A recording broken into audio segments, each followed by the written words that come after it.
सविता पुनिया किस राज्य से संबंधित है? तो हरियाणा के सिरसा जिले से संबंधित है। तो आप लोग को ऑप्शन में हरियाणा दिया गया था, तो आप लोग यहाँ पे हरियाणा करेक्ट आंसर हो जाएगा। बात कर ले सविता पुनिया के बारे में, तो एक फील्ड हॉकी के खिलाड़ी हैं, ये भी आप लोग ध्यान रखिएगा। यहाँ पे नेक्स्ट क्वेश्चन पूछा गया था, भारत के संविधान में मौलिक कर्तव्यों को किस संविधान संशोधन अधिनियम के द्वारा जोड़ा गया था? तो 42वें संविधान संशोधन अधिनियम के द्वारा जोड़ा गया था। तो आप लोग का 42वें संविधान संशोधन इसका करेक्ट आंसर हो जाएगा। और बात कर ले 42वें संविधान संशोधन अधिनियम 1976 में आया था, ये भी आप लोग ध्यान रखिएगा। यहाँ पे बात कर लेते हैं इसके कुछ स्टाफ फैक्ट के बारे में, क्योंकि यहाँ से कई एक बार क्वेश्चन रिपीट हो चुका है। तो इस संशोधन के तहत संविधान के अनुच्छेद 51 के ए के तहत 10 मौलिक कर्तव्यों को जोड़े गए थे। साल 2000 में 86वें संविधान अधिनियम के जरिए एक और मौलिक कर्तव्य को जोड़ा गया। इस तरह अब भारतीय संविधान में कुल 11 मौलिक कर्तव्य हैं, ये भी आप लोग ध्यान रखिएगा। यहाँ पे नेक्स्ट क्वेश्चन पूछा गया था, हॉर्नबिल उत्सव निम्नलिखित में से किस राज्य में मनाया जाता है? तो हॉर्नबिल उत्सव हर साल 1 से 10 दिसंबर के बीच नागालैंड में मनाया जाता है। तो आप लोग का नागालैंड करेक्ट आंसर हो जाएगा। यहाँ पे बात कर लेते हैं कुछ प्रमुख राज्यों के यहाँ पे प्रमुख त्यौहार है। यहाँ से कई एक बार आप लोग को क्वेश्चन बन रहा है, तो हो सकता है यहाँ से भी आप लोग का एक दो क्वेश्चन फंस जाए। तो यहाँ पे अरुणाचल प्रदेश के देखते हैं प्रमुख त्यौहार के बारे में। तो बुरीबूट, मायोको, द्री, पोंगटू, लोसार, मोनपा उत्सव ये अरुणाचल प्रदेश के प्रमुख उत्सव है। यहाँ पे असम के बारे में देख लेते हैं, अंबुबाची, भोगली बिहू, बैसाखो, देहिंग पटकाई ये असम के प्रमुख त्यौहार हैं। यहाँ पे मिजोरम के देख लेते हैं हम लोग। तो मिजोरम के चापचार कूट, मीन कूट जितने भी कूट होते हैं ये मिजोरम के अधिकतर होते हैं, भी आप लोग ध्यान रखिएगा। नागालैंड के देख लेते हैं हॉर्नबिल फेस्टिवल, सेंक्री, तसुकेन। मेघालय के देख लेते हैं नुंगक्रिम त्यौहार, खासी त्यौहार, वांगला त्यौहार, ये सब मेघालय के त्यौहार हैं जो कि मोस्ट इंपॉर्टेंट है। यहाँ पे मणिपुर के योसांग, पुराग, चवांगकूट और यहाँ पे त्रिपुरा का है खर्ची पूजा। यहाँ से आप लोग को हो सकता है क्वेश्चन 1 से 2 आप लोग को देखने को मिल जाए, क्योंकि यही सब क्वेश्चन आप बार बार वहाँ पे रिपीट हो रहा है, तो आप लोग ध्यान दीजिएगा। यहाँ पे नेक्स्ट क्वेश्चन पूछा गया था, भारत की दूसरी पंचवर्षीय योजना जो 1956 से 1961 किस मॉडल पर आधारित थे? तो महालनोबिस मॉडल पर आधारित था। तो आप लोग का पीसी महालनोबिस इसका करेक्ट आंसर हो जाएगा। बात कर लेते हैं दूसरी पंचवर्षीय योजना के बारे में। तो इसका मुख्य उद्देश्य बुनियादी और पूंजीगत उद्योगों को बढ़ाना था। इस योजना के तहत भिलाई, दुर्गापुर और राउरकेला हाइड्रोलिक पावर प्रोजेक्ट और 5 स्टील प्लांट क्रमशः सोवियत संघ, ब्रिटेन यानी यूके और पश्चिमी जर्मनी की मदद से स्थापित किए गए थे, ये भी आप लोग ध्यान रखिएगा। यहाँ पे नेक्स्ट क्वेश्चन पूछा गया था, भारत में पहली बार जनगणना कब हुई थी? तो 1872 में लॉर्ड मेयो के शासनकाल में हुई थी। तो आप लोग का 1872 इसका करेक्ट आंसर हो जाएगा। लेकिन बात कर ले नियमित जनगणना की, तो 1881 में पहली बार रिपन के काल में हुआ था, ये भी आप लोग ध्यान रखिएगा। तो आप लोग बताइएगा आप लोग के ऑप्शन में क्या था, 1872 दिया था या 1881 दिया था। यहाँ पे बात कर लेते हैं इससे कुछ स्टाफ फैक्ट के बारे में। तो भारत की 15वीं जो जनगणना थी, भारत की 15वीं जनगणना थी, लेकिन स्वतंत्र भारत की ये 7वीं जनगणना थी, ये भी आप लोग ध्यान रखिएगा। और जनगणना 2011 का नारा हमारी जनगणना हमारा भविष्य था। और इसके आयुक्त के बारे में बात करें तो श्री चंद्र मौली इसके आयुक्त थे, भी आप लोग ध्यान रखिएगा।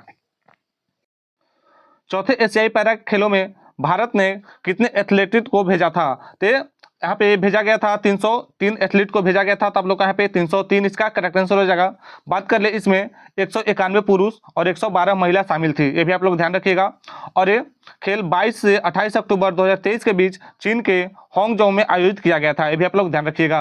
यहाँ पे नेक्स्ट क्वेश्चन पूछा गया था, ऊष्मागतिकी का कौन सा नियम कहता है कि ऊर्जा को न तो बनाया जा सकता है और न ही नष्ट किया जा सकता है, यह एक से दूसरे में परिवर्तित हो सकती है। तो एक कौन सी ऊर्जा संरक्षण में कहा गया था? तो ऊष्मागतिकी का पहला नियम में कहा गया था। तो आप लोग का ऊष्मागतिकी का पहला नियम इसका करेक्ट आंसर हो जाएगा। इसमें कहा गया था, इसमें ऊर्जा संरक्षण का नियम कहा गया था, जो कि ऊष्मागतिकी का पहला नियम में कहा गया। ये सब यहाँ पे नेक्स्ट क्वेश्चन पूछा गया था, प्रसिद्ध नर्तक युगल कमलिनी अस्थाना और नलिनी अस्थाना किस राज्य से संबंधित है? तो उत्तर प्रदेश से संबंधित है, तो इसका उत्तर प्रदेश करेक्ट आंसर हो जाएगा।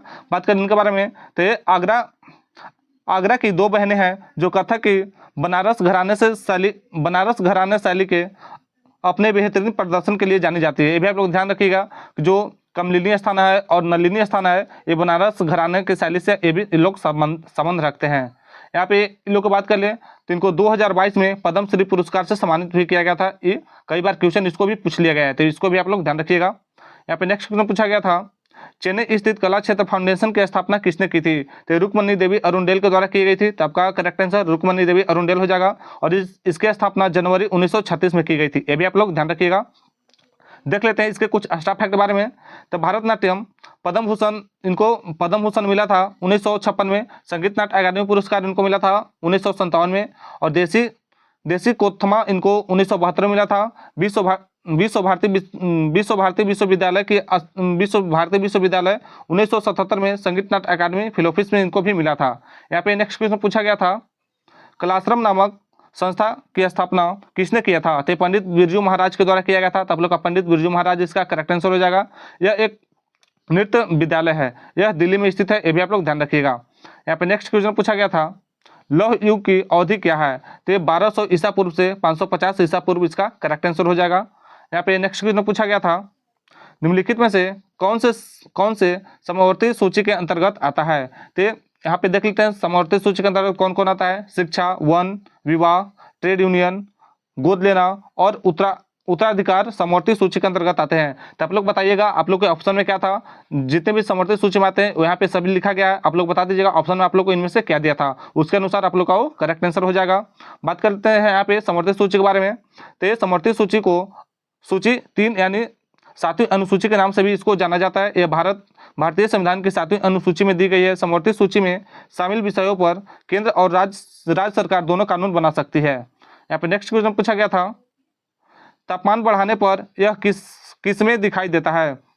तो तापमान बढ़ाने पर यह सेल्सियस पैमाना पर यानी डिग्री सी को दर्शाया जाता है। तो आप लोग का डिग्री सी करेक्ट आंसर हो जाएगा। यहाँ पे नेक्स्ट क्वेश्चन पूछा गया था, लालगुडी जयरामन का संबंध किस वाद्य यंत्र से है? तो ये वायलिन वादक हैं। तो आप लोग कहाँ पे वायलिन वादक इसका करेक्ट आंसर हो जाएगा। बात कर लें इनके बारे में, तो 2001 में भारत सरकार द्वारा पद्म भूषण से इनको सम्मानित किया गया था और 1972 में भारत सरकार द्वारा पद्म श्री से इनको सम्मानित किया गया था। ये भी आप लोग ध्यान रखिएगा। यहाँ पे नेक्स्ट क्वेश्चन पूछा गया था, पद्म विभूषण से सम्मानित उमयालमपुरम के विश्व शिवरामन एक कौन से वादक से संबंधित है? तो ये मृदंग वादक से संबंधित है। तो ये मृदंग इसका करेक्ट आंसर हो जाएगा। बात कर लें इनके बारे में, तो इनको भारत सरकार द्वारा 2003 में पद्म भूषण से सम्मानित किया गया था। ये भी आप लोग ध्यान रखिएगा। यहाँ पे नेक्स्ट क्वेश्चन पूछा गया था, नवंबर 1882 को पुणे में पंडिता रामाबाई के द्वारा किस संस्था की स्थापना की गई थी? तो ये आर्य महिला समाज की स्थापना की गई थी। तो आप लोग का आर्य महिला समाज इसका करेक्ट आंसर हो जाएगा। यह एक महिला संगठन था, इसका मकसद महिलाओं को शिक्षा और सशक्त बनाना था। बात कर ले इसके स्थापना के बारे में, तो उन्होंने 1889 में मुक्ति मिशन की स्थापना भी किया था। ये भी आप लोग ध्यान रखिएगा। उन्होंने बाल विधवाओं को शिक्षित करने के लिए शारदा सदन की स्थापना की थी। ये भी आप लोग ध्यान रखिएगा। यहाँ पे नेक्स्ट क्वेश्चन पूछा गया था, आर्थिक समृद्धि का सबसे अहम सूचकांक किसे माना जाता है? तो जीडीपी को माना जाता है, यानी सकल घरेलू उत्पाद। तो आप लोग का जीडीपी ऑप्शन में था, तो जीडीपी इसका करेक्ट आंसर हो जाएगा। यहाँ पे नेक्स्ट क्वेश्चन पूछा गया था, कोपेन जलवायु वर्गीकरण में वर्म उष्णकटिबंधीय जलवायु के लिए किस प्रतीक का इस्तेमाल किया जाता है? तो इस CWG का प्रतीक का उपयोग किया जाता है। तो आप लोग का CWG इसका करेक्ट आंसर हो जाएगा। बात कर ले इसमें कि सी का मतलब होता है गर्म समशीतोष्ण जलवायु, W का मतलब होता है शुष्क सर्दी का मौसम और G का मतलब होता है मानसून प्रभावी आर्द्र उष्णकटिबंधीय जलवायु इसका होता है। यहाँ पे नेक्स्ट क्वेश्चन पूछा गया था, सूक्ष्म लघु एवं मध्य उद्यम मंत्रालय के वर्तमान मंत्री कौन है? तो जीतन राम मांझी है। तो आप लोग का यहाँ पे श्री जीतन राम मांझी इसका करेक्ट आंसर हो जाएगा। नेक्स्ट क्वेश्चन पूछा गया था, कुमुदनी लखिया किस राज्य से संबंधित है? तो गुजरात से संबंधित है। तो आप लोग कहाँ पे गुजरात करेक्ट आंसर हो जाएगा। बात कर ले कुमुदनी लखिया के बारे में, कुमुदनी लखिया अहमदाबाद यानी गुजरात में रहने वाली एक भारतीय कथक नृत्यांगना है और एक कोरियोग्राफर भी है।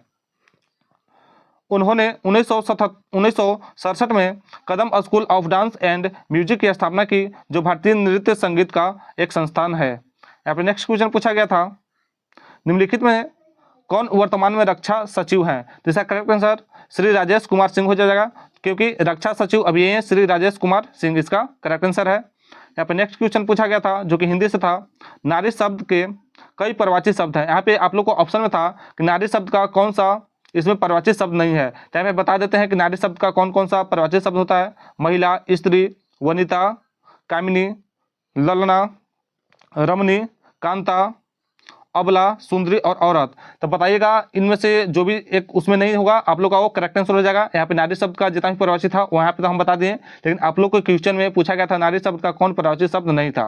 यहाँ पे नेक्स्ट क्वेश्चन पूछा गया था, खाक छानना मुहावरे का अर्थ क्या होता है? तो इसका भटकना, मारा मारा फिरना, गलियों में भटकना इसका अर्थ होता है। तो आप लोग बताइएगा आप लोग को ऑप्शन में क्या था? यहाँ पे इसका भटकना होता है, मारा मारा फिरना होता है और गलियों में भटकना इसका मतलब होता है। इसका मतलब किसी चीज़ की तलाश में बहुत हैरान होना या बेकार काम करना भी होता है। यहाँ पे नेक्स्ट क्वेश्चन पूछा गया था, आयात शब्द का विलोम शब्द पूछा गया था। तो आयात का विलोम निर्यात होता है। तो आप लोग का यहाँ पे निर्यात करेक्ट आंसर हो जाएगा। यहाँ पे अगला पूछा गया था, वैवाहिक शब्द का शुद्ध रूप पूछा गया था। तब वैवाहिक इसी प्रकार से लिखा था, तब लोग का वैवाहिक ये सही लिखा गया था वहाँ पे। तब वैवाहिक ऐसे ही लिखा था है, तब लोग का इसी प्रकार से करेक्ट आंसर हो जाएगा। यहाँ पे नेक्स्ट क्वेश्चन पूछा गया था, जो इस लोक का हो उसे क्या बोलते हैं? तो उसे लौकिक बोलते हैं। और कुछ बच्चों ने बोला कि एक क्वेश्चन नहीं था, जो इस लोक का न हो ये पूछा गया था, तो इसका अलौकिक हो जाएगा। तो आप लोग बताइएगा इन दोनों में से आप लोगों को कौन दिया गया था? जो इस लोक का हो उसे लौकिक बोलते हैं और जो इस लोक का ना हो उसे अलौकिक बोलते हैं। और यहाँ पे एक और देख लीजिए, जो लोक में संभव न हो उसे अलौकिक भी कहते हैं। वैजयंती माला को पद्म विभूषण अवार्ड से कब सम्मानित किया गया था? तो इनको 2024 में सम्मानित किया गया था। तो आप लोग का 2024 करेक्ट आंसर हो जाएगा। बात करें वैजयंती माला के बारे में, तो एक भारतीय अभिनेत्री, राजनेता और नर्तक भी थे और इनको 1968 में पद्मश्री पुरस्कार से सम्मानित भी किया गया था। ये भी आप लोग ध्यान रखिएगा। और बात कर ले 2024 में पद्म विभूषण अवार्ड से 5 लोगों को सम्मानित किया गया है। तो चलिए उन 5 को देख लेते हैं, हो सकता है वहाँ से भी क्वेश्चन बन जाए। तो यहाँ पे पहला व्यक्ति है श्रीमती विजया माल्या बाली, इनको कला के क्षेत्र में मिला था, जो कि तमिलनाडु से संबंधित है। दूसरा में थे श्री कोनिदेला चिरंजीवी, ये भी कला से संबंधित है, इन आंध्र प्रदेश से संबंधित है। और तीसरा में मिला था श्री एम वेंकैया नायडू, जो कि सार्वजनिक कार्य के बारे में इनको मिला था और ये आंध्र प्रदेश से संबंधित है। चौथा मिला था श्री बंदेश्वर पाठक, इनको सामाजिक कार्य के लिए मिला था और ये बिहार से संबंधित है। और यहाँ पे पांचवा में मिला था श्रीमती पद्मा सुब्रमण्यम को मिला था, जो कि कला के क्षेत्र में मिला था और ये तमिलनाडु से संबंधित है। यहाँ पे नेक्स्ट क्वेश्चन पूछा गया था, हरियाणा विधानसभा चुनाव 2024 में विनोद फोगाट को किस पार्टी से जुड़ी थी? तो इंडियन नेशनल कांग्रेस से जुड़ी थी। तो आप लोग का इंडियन नेशनल कांग्रेस पार्टी इसका करेक्ट आंसर हो जाएगा।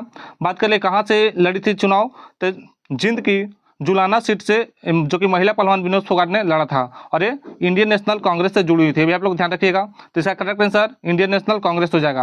यहाँ पे नेक्स्ट क्वेश्चन पूछा गया था, 1917 में सरोजिनी नायडू ने किस पार्टी का गठन किया था? तो ये महिला भारतीय संघ को गठन किया था। तो आप लोग का महिला भारतीय संघ करेक्ट आंसर हो जाएगा। और ये जो महिला भारतीय संघ है ये महिलाओं की शिक्षा, स्वास्थ्य और कानूनी अधिकार को बढ़ावा देने के लिए बनाया गया था। ये भी आप लोग ध्यान रखिएगा।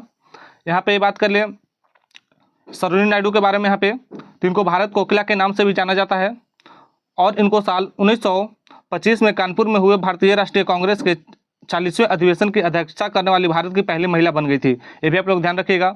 और भारतीय राज्य की राज्यपाल बनने वाली भी प्रथम महिला सरोजिनी नायडू ही है। ये भी आप लोग ध्यान रखिएगा। यहाँ पे नेक्स्ट क्वेश्चन पूछा गया था, भारतीय संविधान के किस अनुच्छेद में विधि के समक्ष समानता यानी इक्वलिटी बिफोर लॉ का प्रावधान किया गया है? तो आर्टिकल नंबर 14 में किया गया है। तो आप लोग का अनुच्छेद 14 करेक्ट आंसर हो जाएगा। बात कर ले इसके बारे में, तो राज्य किसी भी व्यक्ति को कानून के समक्ष समानता या समान अधिकार से वंचित नहीं करेगा, ये आर्टिकल नंबर 14 में कहा गया है। यहाँ पे नेक्स्ट क्वेश्चन पूछा गया था, सतरिया के जनक किसे माना जाता है? तो असम के महान वैष्णव संत और सुधारक श्रीमद शंकरदेव ने 15वीं शताब्दी में सतरिया नृत्य को पुनर्जीवित किया था। तो आप लोग यहाँ पे करेक्ट आंसर श्रीमद शंकरदेव इसका करेक्ट आंसर हो जाएगा। और ये क्वेश्चन कल के भी शिफ्ट में पूछा गया था। अगर आप लोग मेरे वीडियो को देखते हैं तो आप लोग इसको आराम से कर दिए होंगे। यहाँ पे नेक्स्ट क्वेश्चन पूछा गया था, निम्नलिखित में से संविधान का कौन सा अनुच्छेद अंतर्राज्यीय जल विवादों से संबंधित है? तो आर्टिकल नंबर 262 संबंधित है। तो आप लोग का अनुच्छेद 262 करेक्ट आंसर हो जाएगा। बात करें इसके बारे में, तो अनुच्छेद 262 के तहत भारत सरकार ने 1956 के नदी बोर्ड अधिनियम और 1956 के अंतर्राज्यीय जल विवाद अधिनियम नामक 2 कानून पारित किए हैं। यहाँ पे नेक्स्ट क्वेश्चन पूछा गया था, असम के मेले से कौन सा मेल खा रहा है? तो आप लोग के ऑप्शन 4 दिया गया था, जिसमें एक ऑप्शन जॉनविल मेला था। तो आप लोग का यहाँ पे जॉनविल मेला करेक्ट आंसर हो जाएगा। और जो 3 थे वो असम से मैच नहीं कर रहे थे। आप लोग का यहाँ पे करेक्ट आंसर जॉनविल मेला हो जाएगा। बात कर ले जॉनविल मेला के बारे में, तो यह असम के मोरीगांव जिले में लगता है। यह मेला माघ बिहू के सप्ताहांत पर लगता है। यह 3 दिनों तक चलता है। यह मेला तिवा समुदाय द्वारा आयोजित किया जाता है। ये भी आप लोग ध्यान रखिएगा। यहाँ पे नेक्स्ट क्वेश्चन से पहले देख लेते हैं कुछ असम के इंपॉर्टेंट मेले के बारे में या नृत्य के बारे में। तो अम्बुबाची असम का एक प्रमुख मेला है। यह गुवाहाटी में स्थित कामाख्या मंदिर में लगता है। यह मेला हर साल जून के महीने में मनाया जाता है। असम के कुछ यहाँ पे त्यौहार देख लेते हैं, जैसे रंगोली बिहू, अम्बुबाची महोत्सव। यहाँ पे इसके कुछ नृत्य को देख लेते हैं, जैसे बिहू, बगुरम्बा, भोरताल, ओजापल्ली नृत्य यहाँ के प्रमुख नृत्य हैं। ये भी आप लोग ध्यान रखिएगा। यहाँ पे नेक्स्ट क्वेश्चन पूछा गया था, दिल्ली सरकार के शिक्षा अधिकारियों ने किस योजना को लागू करने के लिए 22 अक्टूबर को शिक्षा मंत्रालय के साथ एक समझौता ज्ञापन पर हस्ताक्षर किए थे। तो पीएम श्री योजना पर ये लोग हस्ताक्षर किए थे। तो आप लोग का पीएम श्री इसका करेक्ट आंसर हो जाएगा। बात करें पीएम श्री का फुल फॉर्म, तो प्रधानमंत्री स्कूल फॉर राइजिंग इंडिया होता है। इस भी आप लोग ध्यान रखिएगा। यहाँ पे नेक्स्ट क्वेश्चन पूछा गया था, जो 22 में किस बैडमिंटन खिलाड़ी को अर्जुन पुरस्कार से सम्मानित किया गया था। तो लक्ष्मण सेन को पुरस्कृत किया गया था। तो आप लोग यहाँ पे लक्ष्मण सेन करेक्ट आंसर हो जाएगा। बात कर ले तो लक्ष्मण सेन जो है उत्तराखंड के अल्मोड़ा के निवासी हैं। अभी आप लोग ध्यान रखिएगा। यहाँ पे नेक्स्ट क्वेश्चन पूछा गया था, हरित क्रांति के किन फसलों को अधिक लाभ हुआ। तो हरित क्रांति के परिणाम स्वरूप खाद्यान्न विशेषकर गेहूं और चावल के उत्पादन में वृद्धि हुई थी। तो आप लोग का गेहूं और चावल इसका करेक्ट आंसर हो जाएगा। यहाँ पे नेक्स्ट क्वेश्चन पूछा गया था, सरकार जब किसी कंपनी को निजीकरण करेगा तो क्या नुकसान होगा। तो यहाँ पे इसको मतलब यहाँ पे एग्जैक्ट ऑप्शन तो हमें नहीं मिल पाया, लेकिन इससे जो नुकसान होने वाला है उसको देख लेते हैं। जब कोई सरकार किसी कंपनी का निजीकरण करती है तो जनता की नौकरी छूट सकती है और लागत बढ़ सकती है। तो इनमें से जो भी आप लोग का ऑप्शन होगा वो करेक्ट आंसर हो जाएगा। तो आप लोग बताइएगा ऑप्शन में क्या था। यहाँ पे नेक्स्ट क्वेश्चन पूछा गया था, उत्तराखंड में स्थित हिमाद्री किस क्षेत्र में स्थित है। तो उत्तरी श्रृंखला में स्थित है। तो आप लोग यहाँ पे उत्तरी श्रृंखला करेक्ट आंसर हो जाएगा। बात कर ले हिमाद्री उत्तराखंड में स्थित है, बृहद हिमालय क्षेत्र में स्थित है, जिसे आंतरिक हिमालय या हिमालय की सबसे उत्तरी श्रृंखला के रूप में भी जाना जाता है। तो आप लोग के ऑप्शन में उत्तरी श्रृंखला दिया गया था। तो आप लोग का उत्तरी श्रृंखला इसका करेक्ट आंसर हो जाएगा। यहाँ पे नेक्स्ट क्वेश्चन पूछा गया था, टेनिस में किसके बाद 2-2 अंक बनाने पड़ते हैं। तो अगर दोनों खिलाड़ी 40-40 पर बराबर हो जाते हैं तो स्कोर ड्यूस कहा जाता है, और गेम जीतने के लिए खिलाड़ी को लगातार 2-2 अंक जीतने चाहिए। तो आप लोग का 40/40 ऑप्शन दिया गया था। तो लोग 40/40 इसका करेक्ट आंसर हो जाएगा। यहाँ पर नेक्स्ट क्वेश्चन पूछा गया था, जो कि हिंदी के गद्यांश से था, मतलब वहाँ पे जो पैसेज दिया जाता है उसमें क्वेश्चन था, अशोक ने कौन सा धर्म अपनाया था। तो कलिंग युद्ध के बाद अशोक ने बौद्ध धर्म को अपना लिया था। तो आप लोग का यहाँ पे बौद्ध धर्म करेक्ट आंसर हो जाएगा। यहाँ पे हिंदी में और यहाँ से पूछा गया था, जो कि मेल शब्द का विलोम पूछा गया था। तो मेल का विलोम होता है बेमेल, झगड़ा और फूट। तो इसका भी तो ऑप्शन हमें एग्जैक्ट नहीं मिल पाया, उसमें क्या था, तीन जो भी इसमें से था आप लोग को करेक्ट आंसर हो जाएगा। यहाँ पे नेक्स्ट क्वेश्चन पूछा गया था, आलतू फालतू कौन सा शब्द है। पहला ऑप्शन में था सार्थक शब्द, दूसरा में था विलोम शब्द, तीसरा में था परवाची शब्द और चौथा में था निरर्थक शब्द। तो आप लोग का इसका आलतू फालतू कौन सा शब्द है, तो इसका करेक्ट आंसर डी हो जाएगा, जो कि निरर्थक शब्द है। भारत में आखिरी बार एशियाई खेल का आयोजन कब हुआ था। तो 1982 में हुआ था। तो आप लोग का यहाँ पे करेक्ट आंसर 1982 हो जाएगा। और बात कर ले भारत ने पहली बार एशियाई खेल का आयोजन कब हुआ था। तो ये 1951 में पहली बार आयोजन हुआ था। ये भी आप लोग ध्यान रखिएगा। हो सकता है यहाँ से भी क्वेश्चन पूछ लिया जाए कि एशियाई खेल का आयोजन भारत में पहली बार कब हुआ। तो 1951 में हुआ था। यहाँ पे नेक्स्ट क्वेश्चन पूछा गया था, मौर्य वंश के तत्काल बाद किस वंश का वहां पे शासन हो गया था। तो सुंग वंश का वहां पे शासन हो गया था। तो आप लोग का सुंग वंश इसका करेक्ट आंसर हो जाएगा। बात कर ले सुंग वंश के संस्थापक कौन थे। तो सुंग वंश के संस्थापक पुष्यमित्र सुंग थे। ये भी आप लोग ध्यान रखिएगा। पुष्यमित्र सुंग ने 185 ईसा पूर्व में अंतिम मौर्य शासक बृहदत्त की हत्या कर दी थी, और इसके बाद वहां पे सुंग वंश का शासन आ गया था। ये भी आप लोग ध्यान रखिएगा। यहाँ पे नेक्स्ट क्वेश्चन पूछा गया था, मौलिक कर्तव्य को किस देश के संविधान से अपनाया गया है। तो ये यूएसए के संविधान से अपनाया गया है। तो आप लोग का यूएसए इसका करेक्ट आंसर हो जाएगा। बात करें मौलिक कर्तव्य के बारे में, तो मौलिक कर्तव्य का विचार रूस के संविधान से प्रेरित है। इन्हें 42वें संविधान संशोधन अधिनियम द्वारा भारत में इसको जोड़ा गया था, जो कि 1976 में इसको सोन सिंह समिति की सिफारिश पर संविधान के भाग 4 के ए में शामिल कर लिया गया था। ये भी आप लोग ध्यान रखिएगा। यहाँ पे नेक्स्ट क्वेश्चन पूछा गया था, क्षत्रिय नृत्य किस राज्य से संबंधित है। तो असम से संबंधित है। तो आप लोग का असम करेक्ट आंसर हो जाएगा, और ये काफी बार अब तक रिपीट हो चुका है क्वेश्चन, इसलिए आप लोग इसको ध्यान में रखिएगा। इसके बाद कर ले एक्स्ट्रा फैक्ट के बारे में, तो क्षत्रिय नृत्य असम का शास्त्रीय नृत्य है, जो कि क्षत्रिय संस्कृति का प्रतिनिधित्व करता है, जो असम के धार्मिक और सांस्कृतिक ताने बाने का आधार है। और यहाँ पे यह एक नृत्य नाटक प्रदर्शन कला है जिसकी उत्पत्ति असम के कृष्ण केंद्रित वैष्णववाद मठों से हुई है और इसका श्रेय 15वीं शताब्दी के भक्ति आंदोलन के विद्वान और संत महापुरुष श्रीमद शंकरदेव द्वारा इसको किया गया था। तो यहाँ पे इसको ध्यान रखिएगा कि जो यहाँ पे सत्रिय नृत्य है इसको पुनर्उद्धार कौन किया था, तो श्रीमद शंकरदेव के द्वारा किया गया था। ये भी आप लोग ध्यान रखिएगा। यहाँ पे बात कर लेते हैं शास्त्रीय नृत्य के बारे में। तो टोटल 8 है यहाँ पे।